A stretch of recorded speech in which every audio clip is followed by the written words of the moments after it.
বন্ধুরা, ভূগোল ও পরিবেশে তোমাদের স্বাগত। তাহলে আজকের আলোচনা শুরু করা যাক। বন্ধুরা, আজকের আমাদের আলোচনার বিষয় হলো ঘনীভবন বা কনডেনসেশন।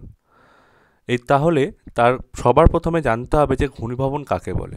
ঘনীভবন হচ্ছে বায়ুমণ্ডলে অবস্থিত জলীয় বাষ্পের তরল অবস্থায় পরিণত হওয়ার প্রক্রিয়া, যখন বায়ুর তাপমাত্রা হ্রাস পেয়ে শিশির বিন্দুতে পৌঁছায়, মানে এমন একটা কন্ডিশনে পৌঁছায় যেখানে বায়ুমণ্ডলে থাকা জলীয় বাষ্পগুলো জলকণায় পরিণত হচ্ছে।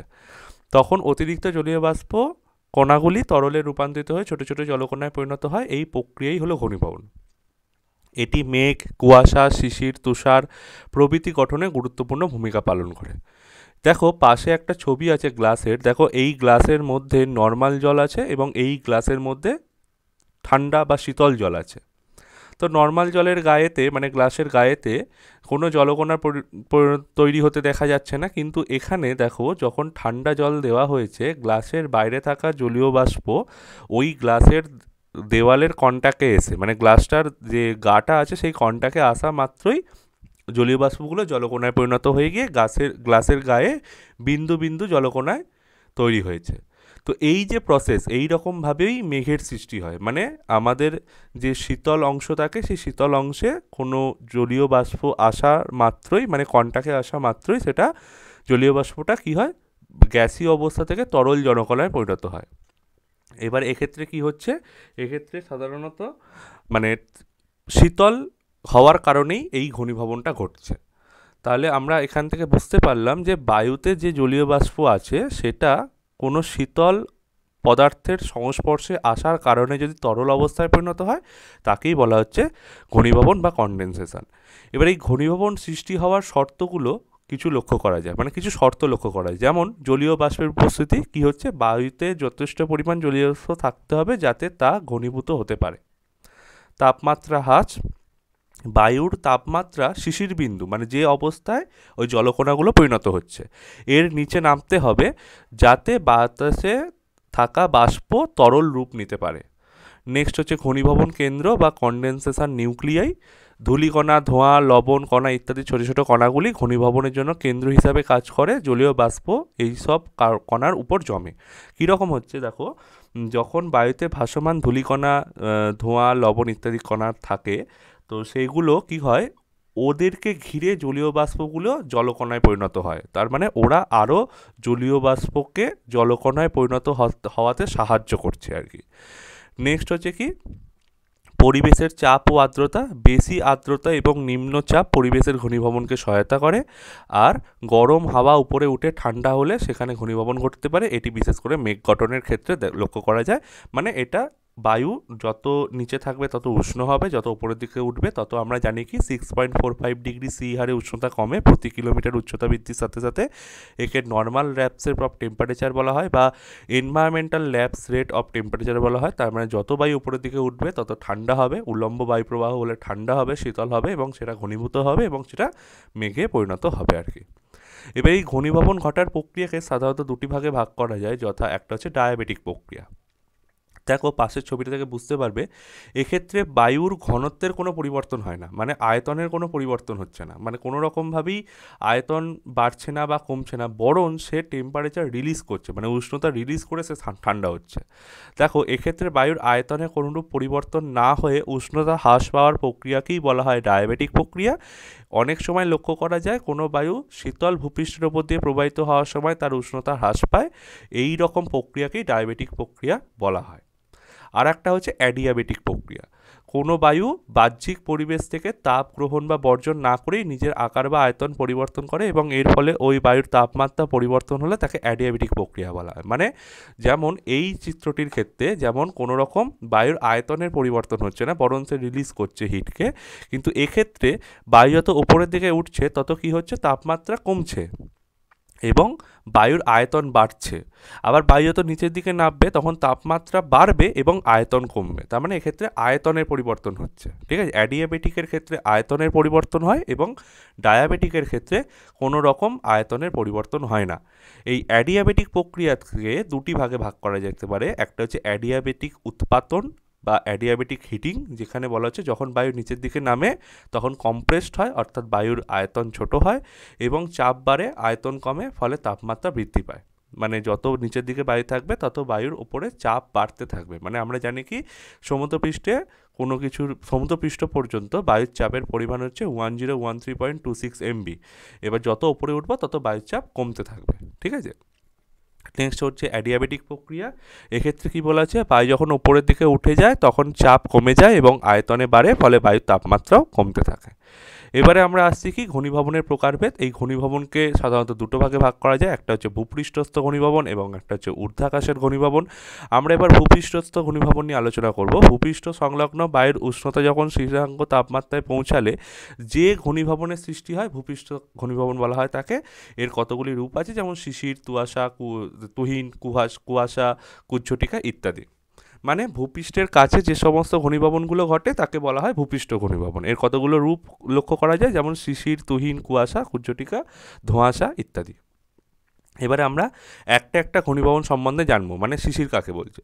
শিশির হলো বায়ুতে থাকা জলীয় বাষ্প যখন ঠান্ডা ভূপৃষ্ঠের সংস্পর্শে এসে তরল জলকণায় রূপান্তরিত হয় তখন সেই জলকণাকে শিশির বলা হয়। এটি সাধারণত শীতকালে সকালে ঘাস বা গাছের পাতা বা ধাতব বা কাঁচের উপর লক্ষ্য করা যায়। পাশের ছবি থেকে তোমরা সহজেই বুঝতে পারছো।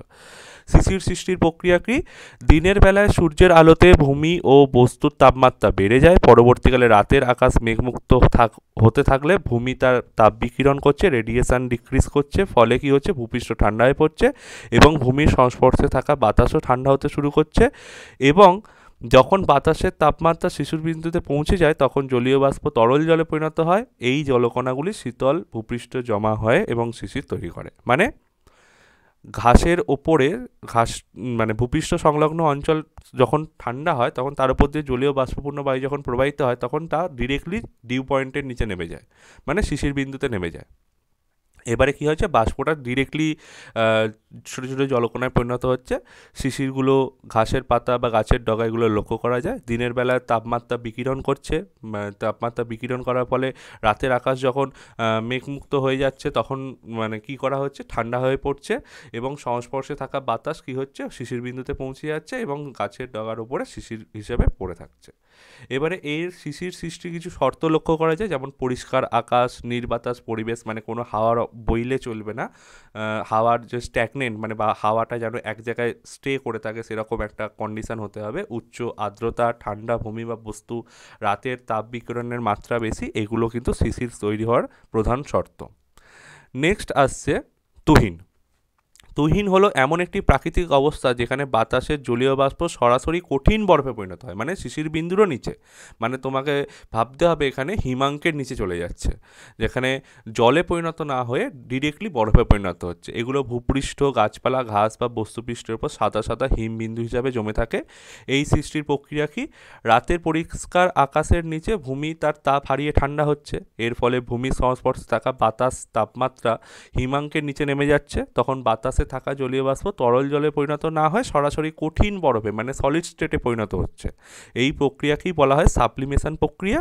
এই বরফের সাদা কোনাগুলিকেই তুহিন নামে পরিচিত। তোমরা মোটামুটি সবাই জানো এইগুলো। তাপমাত্রা 0°C বা তার নিচে থাকতে হবে, পরিষ্কার আকাশ বা নির্বাতাস পরিবেশ বা উচ্চ আর্দ্রতা এবং ঠান্ডা ও শুষ্ক দীর্ঘকালীন রাত, এগুলো হতে হবে তুহিন সৃষ্টির, এগুলো প্রধান শর্ত। এবারে আসছে কুয়াশা। কুয়াশা হলো বায়ুমণ্ডলের নিচের স্তরে মানে ভূমির কাছাকাছি আর কি থাকা জলীয় বাষ্প ঠান্ডা হয়ে ক্ষুদ্র জলকণায় পরিণত হলে যেসব সাদা ধোঁয়ার মতো ঘনীভূত বায়ু তৈরি হয়। মানে এমন একটা অবস্থা যেটা না জলকণায় পরিণত হচ্ছে অর্থাৎ শিশিরে পরিণত হচ্ছে, না তুহিনে পরিণত হচ্ছে, কিন্তু তার মাঝামাঝি একটা কোনো স্টেজ, মানে জলকণা হওয়ার আগেই সেটা কি হচ্ছে, বাতাসে জলীয় বাষ্পগুলো ক্ষুদ্র ক্ষুদ্র জলকণায় পরিণত হয়ে ভেসে বেড়াচ্ছে, তাকেই বলা হচ্ছে কুয়াশা। এটি মেঘের মতোই কিন্তু ভূমির খুব কাছাকাছি অবস্থান করে এবং দৃশ্যমানতা কমিয়ে দেয়। কুয়াশা সৃষ্টির প্রক্রিয়াকে বলা ক্ষেত্রে কী লক্ষ্য করা যায়, যে রাতের বেলায় ভূমির তাপ বিকিরণের মাধ্যমে শীতল হয়ে যাচ্ছে, ভূমির সংস্পর্শে থাকা গরম ও আর্দ্র বায়ুও ঠান্ডা হতে শুরু করছে। যখন সেই বায়ুর তাপমাত্রা শিশির বিন্দুতে পৌঁছে যায় তখন জলীয় বাষ্প ঘনীভূত হয়ে ক্ষুদ্র ক্ষুদ্র জলকণায় পরিণত হচ্ছে, কিন্তু সেগুলো বাতাসে ভেসে বেড়াচ্ছে। এই জলকণাগুলি বাতাসে ভেসে থাকা ধোঁয়াটে অবস্থার সৃষ্টি করছে, একেই বলা হচ্ছে কুয়াশা। কুয়াশা সৃষ্টির শর্তগুলো কী কী, উচ্চ আর্দ্রতা, মেঘমুক্ত ও শীতল দীর্ঘকালীন রাত, স্থির বা হালকা বাতাস, তাপমাত্রা শিশিরবিন্দুর কাছাকাছি অবস্থান এবং তাপ বিকিরণ বেশি হওয়া। এগুলো সাধারণত শিশির থেকে মানে শিশিরের যে অবস্থান সৃষ্টি হয় তার আগেই লক্ষ্য করা যায়। এগুলো সাধারণত কুয়াশা সৃষ্টির শর্ত হিসাবে কাজে লাগে আর কি। নেক্সট হচ্ছে কুজ্ঝটিকা বা ধোঁয়াশা। কুজ্ঝটিকা কাকে বলছে? কুজ্ঝটিকা আর ধোঁয়াশা মোটামুটি একই রকম, শুধুমাত্র একটাই পার্থক্য লক্ষ্য করা যায়। কুজ্ঝটিকা দিনের বেলায় ঘটতে লক্ষ্য করা যায়, আর ধোঁয়াশা কিন্তু না, কুজ্ঝটিকা রাত্রিবেলা বা সন্ধেবেলার দিকে লক্ষ্য করা যায় এবং ধোঁয়াশা কিন্তু দিনের বেলায় লক্ষ্য করা যায় বা বিকেলের দিকেও লক্ষ্য করা যায়। কুজ্ঝটিকা হলো এক ধরনের আবছায়া বা ধোঁয়াটে আবহ, যা সাধারণত শুষ্ক বায়ুমণ্ডলে তৈরি হয়, যেখানে বাতাসে ধূলিকণা, ধোঁয়া অথবা লবণ ভেসে থাকে। এটি কুয়াশার মতোই দেখতে হয়, তবে এতে জলীয় বাষ্প দ্বারা তৈরি হয় না, বরং বাতাসে স্থগিত কঠিন কণা, সাসপেন্ডেড পার্টিকুলেট ম্যাটার মানে এসপিএম, কঠিন কণার কারণে সৃষ্টি হয়। ইংরেজিতে একে হেজ বা স্মোক বলা হয়। এই কুয়াশা সৃষ্টির প্রক্রিয়াটা কুজ্ঝটিকা বা ধোঁয়াশা সৃষ্টির প্রক্রিয়াটা কী?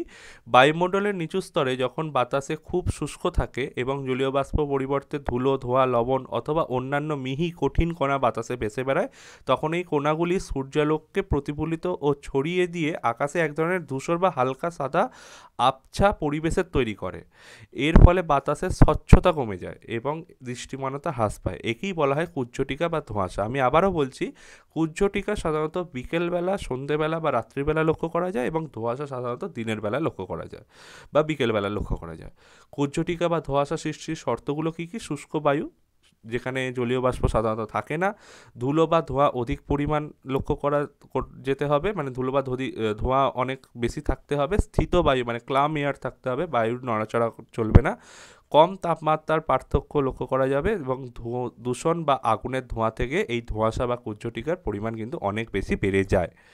নেক্সট আসছে ঊর্ধ্বাকাশের ঘনীভবন। এতক্ষণ আমরা জানলাম যে ভূপৃষ্ঠের কাছাকাছি সৃষ্ট ঘনীভবন সম্পর্কে। এবার আমরা জানছি ঊর্ধ্বাকাশে ঘনীভবন। ঊর্ধ্বাকাশে ঘনীভবন ঘটে যখন উষ্ণ আর্দ্র বায়ু উপরে থেকে ঠান্ডা হয়ে জলীয় বাষ্প ঘনীভূত হয়, তখন জলের ক্ষুদ্রকণা রূপান্তরিত হয়ে জলকণা একত্রিত হয়ে মেঘ তৈরি করে। মেঘ সম্বন্ধে সংক্ষেপে নিচে আলোচনা করা হলো। তোমরা এটা জানবে যে ঊর্ধ্বাকাশে যে ঘনীভবন হয় সেটা দিয়ে সাধারণত মেঘেরই সৃষ্টি হয়। ঠিক আছে, এবার মেঘগুলো কী সেগুলো আমরা জানি আস্তে আস্তে। মেঘ হলো আকাশে ভেসে থাকা অসংখ্য ক্ষুদ্র জলকণা বা বরফকণার সমষ্টি, যা জলীয় বাষ্প ঘনীভবনের মাধ্যমে গঠিত হয়। এগুলি বায়ুমণ্ডলের মধ্যে বাতাসে থাকা ধূলিকণার উপর জলীয় বাষ্প ঘনীভূত হতে তৈরি হয়। মেঘ দেখতে সাধারণত সাদা বা ধূসর রঙের হয় এবং এদের বিভিন্ন আকৃতি ও উচ্চতা থাকে। এই দেখো ডান দিকে যে ছবিটা আছে, এই ছবিটার সাথে তোমরা সবাই পরিচিত, তোমরা এর আগেও মেঘ সম্বন্ধে পড়েছো। আমরা মেঘ সম্বন্ধে আরও ডিটেলসে আলোচনা করে মোটামুটি এইটা বুঝে যাবো আর কি। মেঘ গঠনের সংক্ষিপ্ত প্রক্রিয়া কী? সূর্যের তাপে জলীয় বাষ্প বাষ্পীভূত হয়, মানে জল বাষ্পীভূত হয়ে ওপরে উঠছে, জলীয় বাষ্প আকারে আকাশে উঠে যায়। উচ্চতায় উঠে মানে নির্দিষ্ট উচ্চতায় উঠে ঠান্ডা হওয়ার জলীয় বাষ্প ঘনীভূত হয়। বাতাস থেকে ধূলিকণার ওপর জলীয় বাষ্প জমে তৈরি হয় জলকণা বা বরফকণা। পরবর্তীকালে এই কণাগুলি একত্রিত হয়ে মেঘ তৈরি করে। ঊর্ধ্বাকাশে ঘনীভবনের শর্তসমূহগুলো কী? মানে মেঘ তৈরি হওয়ার শর্তগুলো কী? জলীয় বাষ্পের উপস্থিতি, উষ্ণ বায়ুর ঊর্ধ্বাগমন, তাপমাত্রা হ্রাস, ঘনীভবন কণিকার উপস্থিতি এবং বায়ুমণ্ডলের নিম্নচাপ। এবারে 1956 সালে ওয়ার্ল্ড মেট্রোলজিক্যাল অর্গানাইজেশন বা WMO মেঘকে মোট 10টি ভাগে ভাগ করেছে, যার মধ্যে কী ভাগ করেছে সেগুলো উল্লেখযোগ্যগুলো আমরা আলোচনা করব। যেমন হচ্ছে অবস্থান অনুযায়ী এবং আকৃতি অনুযায়ী প্রধান এই দুটি ভাগে ভাগ করেছে। এবার অবস্থান অনুযায়ীকে 3টি ভাগে ভাগ করা হয়েছে: অধিক উচ্চতার মেঘ, মাঝারি উচ্চতার মেঘ এবং স্বল্প উচ্চতার মেঘ।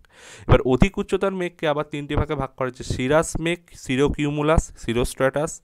মাঝারি উচ্চতার মেঘকে 2টি ভাগে ভাগ করা হয়েছে: অল্টোস্ট্র্যাটাস এবং অল্টোকিউমুলাস। এবং স্বল্প উচ্চতার মেঘকে 3টি ভাগে ভাগ করা হয়েছে: স্ট্র্যাটাস মেঘ, নিম্বোস্ট্র্যাটাস মেঘ এবং স্ট্র্যাটোকিউমুলাস মেঘ।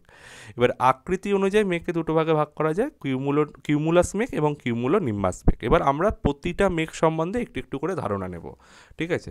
প্রথমে আসছে সিরাস মেঘ। সিরাস মেঘ কাকে বলছে? সিরাস মেঘ হচ্ছে আকাশের সবথেকে উঁচু স্তরে গঠিত হালকা সাদা, পাতলা ও ঝাঁকড়া ধরনের মেঘ। এগুলি মূলত বরফকণা দিয়ে গঠিত এবং সাধারণত ভালো আবহাওয়ার পূর্বাভাস দেয়, তবে মাঝে মাঝে বড় বৃষ্টিপাত বা ঝড়ের পূর্ব সংকেতও হতে পারে। এটি একটি অধিক উচ্চতার মেঘ। বৈশিষ্ট্য কি? সাধারণত 20,000 থেকে 40,000 ফুট বা 6,000 থেকে 12,000 মিটার উচ্চতায় গঠিত হয়। ঝাঁকড়া, পাতলা, সুতোর মতো বা পালকের মতো দেখতে হয়। সাদা বা কখনো সূর্যোদয় সূর্যাস্তের সময় লালচে বা কমলা আভা ধারণ করে। ঠিক আছে, এবার হচ্ছে সিরোস্ট্র্যাটাস মেঘ। সিরোস্ট্র্যাটাস মেঘ হচ্ছে আকাশের উচ্চ স্তরে গঠিত পাতলা সাদা অর্ধস্বচ্ছ পর্দার মতো মেঘ, যা সূর্য বা চাঁদের চারপাশে একটি হালকা বৃত্তাকার আলো বা হ্যালো তৈরি করে। এটি বরফ কণার তৈরি এবং প্রায় পুরো আকাশ জুড়ে বিস্তৃত থাকে। সিরোস্ট্র্যাটাস মেঘ সাধারণত বৃষ্টির পূর্বাভাস দেয়। এটি অধিক উচ্চতার মেঘ। বৈশিষ্ট্য কি? সাধারণত 18,000 থেকে 40,000 ফুট বা 5,500 থেকে 12,000 মিটার পর্যন্তর মধ্যে এটি লক্ষ্য করা যায়। পাতলা বিস্তৃত সাদা চাদরের মতো আকাশ পুরো ঢেকে দেয়। সূর্য বা চাঁদ দৃশ্যমান থাকে, তবে কিছুটা আবছায়া দেখা যায়। নেক্সট হচ্ছে সিরোকিউমুলাস। এগুলো সবই হচ্ছে উচ্চ স্তরের মেঘ। সিরোকিউমুলাস মেঘ হলো বায়ুমণ্ডলের উচ্চ স্তরে গঠিত ছোট ছোট সাদা সাদা তুলোর মতো মেঘের গুচ্ছ, যা আকাশে সারি সারি বা ঢেউয়ের মতো সাজানো থাকে। এগুলি দেখতে অনেকটা মাছের আঁশের মতো হয়, সেই জন্য একে ম্যাকারেল ক্লাউডও বলা হয়। এটি একটি অধিক উচ্চতার মেঘ। বৈশিষ্ট্য কী আছে? প্রায় 5,000 থেকে 12,000 মিটার বা 16,000 থেকে 40,000 ফুটের মধ্যে লক্ষ্য করা যায়। সূর্যের আলো পড়লে চকচকে সাদা দেখায়, তবে হ্যালো তৈরি হয় না। হ্যালো একমাত্র একটি মেঘই তৈরি হয়, সেটা হচ্ছে সিরোস্ট্র্যাটাসে। ছোট তুলোর মতো বা মাছের আঁশের মতো বিন্যাসযুক্ত দেখতে হয়। নেক্সট আসছে মাঝারি উচ্চতার মেঘ, যেমন হচ্ছে অল্টোস্ট্র্যাটাস মেঘ। অল্টোস্ট্র্যাটাস মেঘ কাকে বলছে? মানে অল্টোস্ট্র্যাটাস মেঘ হলো মধ্যম স্তরের ধূসর বা নীলাভ ধূসর রঙের পাতলা মেঘের পর্দা, যা আকাশে বেশিরভাগ অংশ ঢেকে ফেলে এবং সূর্যকে আলোক ছায়ার মতো আবছা করে দেয়। এটি মূলত বৃষ্টিপাতের পূর্বাভাস দেয়। এটি একটি মাঝারি উচ্চতার মেঘ।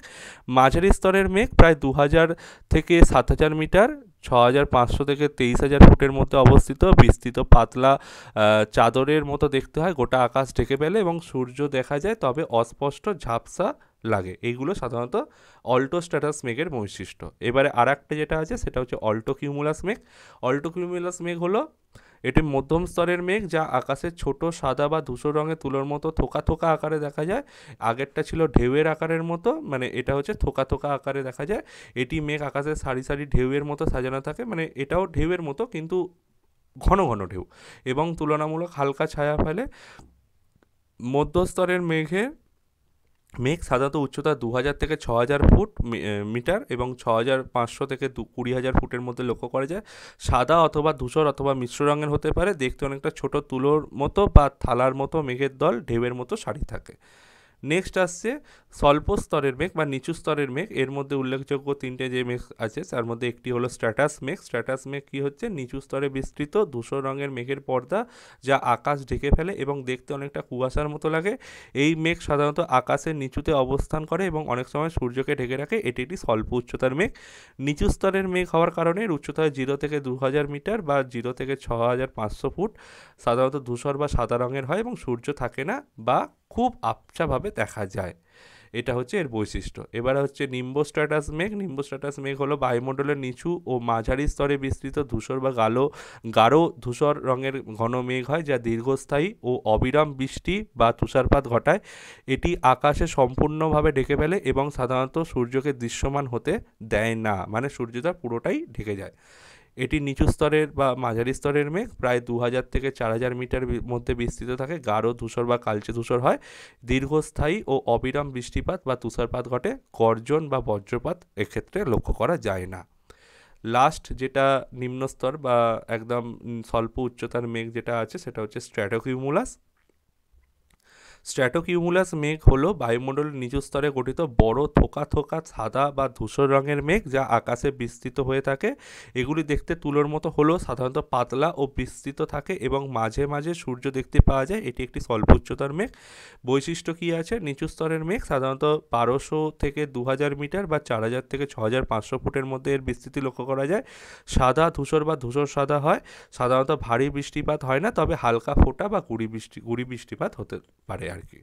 তো তোমরা এই মেঘ সম্বন্ধে মোটামুটি সবই জানো, তাও আমি আর একবার বুঝিয়ে দেওয়ার চেষ্টা করছি যাতে তোমাদের পুরনো যে স্মৃতিগুলো আছে সেগুলো আবার নতুন হয়ে যেতে পারে, সেই জন্যই আমি এইগুলো বোঝাচ্ছি। নেক্সট হচ্ছে ওই প্রকৃতি অনুসারে মেঘকে আরও দুটো ভাগে ভাগ করেছিল ডব্লিউএমও, যার মধ্যে দুটোর মধ্যে উল্লেখযোগ্য হলো কিউমুলাস এবং কিউমুলোনিম্বাস। আমরা প্রথমে কিউমুলাস সম্বন্ধে জানি। কিউমুলাস মেঘ হচ্ছে কি আকাশে গঠিত মোটা সাদা তুলোর মতো মেঘ, যা সাধারণত নিচু স্তর থেকে এবং নিচের অংশ সমতল ও উপরের অংশ গম্বুজাকৃতি বা ফুলনো অবস্থায় থাকে। এই মেঘ দেখতে খুবই পরিচিত এবং সাধারণত পরিষ্কার আবহাওয়ার ইঙ্গিত দেয়। নিচু স্তরে গঠিত 1000 থেকে 2000 মিটার বা তার নিচে লক্ষ্য করা যায়। তুলোর মতো ফোলা ফোলা সাদা মেঘ হয়। নিচের অংশ সমতল এবং উপরের অংশ গম্বুজাকার, সাধারণত সাদা, তবে নিচের দিকটা কখনো ধূসর হতে পারে। এবং কিউমুলোনিম্বাস মেঘ কাকে বলছে? কিউমুলোনিম্বাস মেঘ হলো আকাশে গঠিত সবথেকে উঁচু ও বিশাল আকার মেঘ, যা নিচু স্তর থেকে ঊর্ধ্বাকাশ পর্যন্ত বিস্তৃত থাকে। এই মেঘ থেকে বজ্রপাত, বিদ্যুৎ চমক বা ভারী বৃষ্টি, শিলাবৃষ্টি, এমনকি ঘূর্ণিঝড় পর্যন্ত হতে পারে। বৈশিষ্ট্য লক্ষ্য করা যায় কিছু, সেগুলো হলো নিচু স্তর থেকে শুরু করে ট্রোপোস্ফিয়ার শীর্ষ পর্যন্ত প্রায় 2000 মিটার থেকে 12,000 মিটার পর্যন্ত বা তারও বেশি এই মেঘের অবস্থান লক্ষ্য করা যায়। বিশাল আকার ফুলে ওঠা টাওয়ারের মতো, উপরের অংশ ছাতা বা ক্যানভাসের মতো ছড়ানো এবং নিচে গাঢ় ধূসর বা কালো এবং উপরের দিকটা সাদা হতে পারে। তো আশা করছি এই ছোট্ট ভিডিওটার মাধ্যমে তোমরা ঘনীভবন এবং মেঘের বিভিন্ন শ্রেণীবিন্যাস এগুলো সম্বন্ধে জানতে পেরেছো। কুয়াশা, ধোঁয়াশা, কুজ্ঝটিকা, শিশির, বরফ, তুহিন, এগুলো সম্বন্ধে তোমাদের মোটামুটি ধারণা হয়েছে। আজকের মতো এই পর্যন্তই। পরবর্তী ভিডিওতে আমরা নতুন কিছু আলোচনা করব, তার জন্য একটু ওয়েট করতে হবে। আজকের মতো এখানেই। Thank you so much. বন্ধুরা, আরও এরকম ইন্টারেস্টিং ভিডিও পেতে ভূগোল ও পরিবেশ চ্যানেলটিকে সাবস্ক্রাইব করো, শেয়ার করো এবং লাইক করো। Thank you. Visit again.